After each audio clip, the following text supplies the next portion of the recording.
തലശ്ശേരി ഇന്ദിരാഗാന്ധി സഹകരണ ആശുപത്രി പ്രസിഡന്റായിരുന്ന കെ.പി. സാജുവിനെതിരെ വീണ്ടും ഗുരുതര ആരോപണവുമായി പാനൂർ കടവത്തൂർ സ്വദേശി ഇ.കെ. പവിത്രൻ. കെ.പി. സാജുവിൻ്റെ രാജി വെറും നാടകമാണെന്ന് ഇ.കെ. പവിത്രൻ ആരോപിച്ചു. ഇന്ദിരാഗാന്ധി ആശുപത്രിയിൽ അഴിമതിയുടെ കുത്തരങ്ങാണ് നടക്കുന്നതെന്നും ഇ.കെ. പവിത്രൻ തലശ്ശേരിയിൽ വാർത്താസമ്മേളനത്തിൽ ആരോപിച്ചു.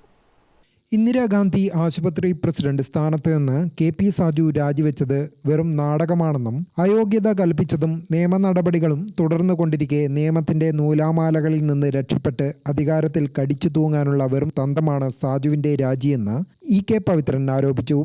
ഇന്ദിരാഗാന്ധി ആശുപത്രി തെരഞ്ഞെടുപ്പിന് മാസങ്ങൾക്ക് മുമ്പ് കോൺഗ്രസ് പാർട്ടി സ്ഥാനാർത്ഥികളുടെ ചർച്ച നടത്തുന്നതിന് മുമ്പ് തന്നെ സാജു ഇന്ദിരാഗാന്ധി തെരഞ്ഞെടുപ്പിൽ മത്സരിക്കാനുള്ള ഒരുക്കങ്ങൾ നടത്തിയിട്ടുണ്ട്. അതിൻ്റെ തെളിവാണിത്. അതായത് സാജു 9-ാം മാസം ജോയിൻ്റ് രജിസ്ട്രാർക്ക് ഇന്ദിരാഗാന്ധിയിൽ മത്സരിക്കാൻ വേണ്ടിയിട്ട് 9-ാം മാസം തന്നെ കത്ത് കൊടുത്ത് അതിൻ്റെ പെർമിഷൻ വാങ്ങിയിട്ടുണ്ട്. അപ്പോൾ അതിൻ്റെ തെരഞ്ഞെടുപ്പിൻ്റെ ഉത്തരവും നോട്ടിഫിക്കേഷന് വരുന്നത് 10-ാം മാസമാണ്. പാർട്ടിയോ ഇന്ദിരാഗാന്ധി ആശുപത്രിയോ ആ തെരഞ്ഞെടുപ്പ് രംഗത്തേക്കുള്ള ഒരു ചർച്ചയും കോൺഗ്രസോ അതുപോലെ തന്നെ അതുമായി ബന്ധപ്പെട്ട UDF നടത്തിയിട്ടില്ല.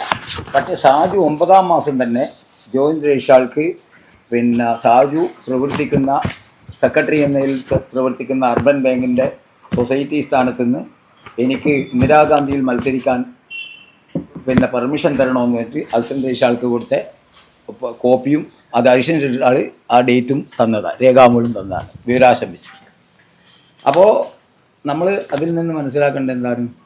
സാജു ബോധപൂർവം അവിടെ ഒരു തെരഞ്ഞെടുപ്പ് സൃഷ്ടിക്കാനുള്ള ശ്രമം നടത്തിയിട്ടുണ്ട്.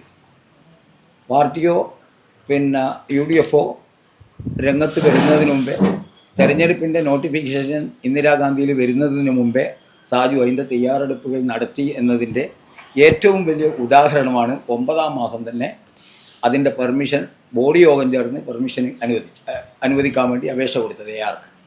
ബിനാമി പേരിൽ ക്വാറി ലൈസൻസ് നേടുകയും ഇന്ദിരാഗാന്ധി ആശുപത്രിയെ സ്വന്തം ബിസിനസ് സ്ഥാപനമാക്കി സ്വന്തം വളർച്ചയ്ക്ക് വേണ്ടി ഉപയോഗിക്കുകയാണെന്നും ഇ.കെ. പവിത്രൻ പറയുന്നു.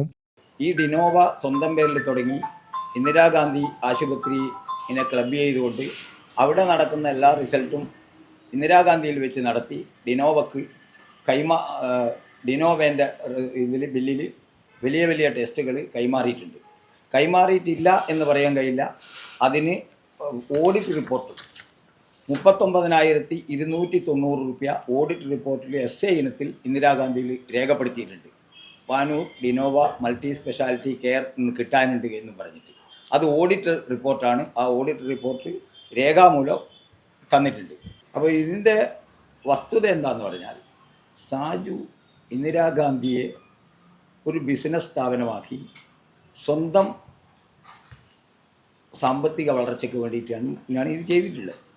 കെ.പി. സാജു ആശുപത്രിയുടെ പേരിലും മറ്റും നടത്തുന്ന അഴിമതികൾ ചൂണ്ടിക്കാട്ടി നിരവധി തവണ DCCക്കും നേതൃത്വത്തിനും ഉൾപ്പെടെ പരാതി നൽകിയെങ്കിലും യാതൊരു നടപടിയും ഉണ്ടായിട്ടില്ലെന്നും നവീകരണ പ്രവൃത്തിയുടെ പേരിൽ ഉൾപ്പെടെ ലക്ഷങ്ങളുടെ അഴിമതിയാണ് നടത്തിയതെന്നും ഇ.കെ. പവിത്രൻ ആരോപിച്ചു. ഗ്രാമിക ന്യൂസ്, തലശ്ശേരി.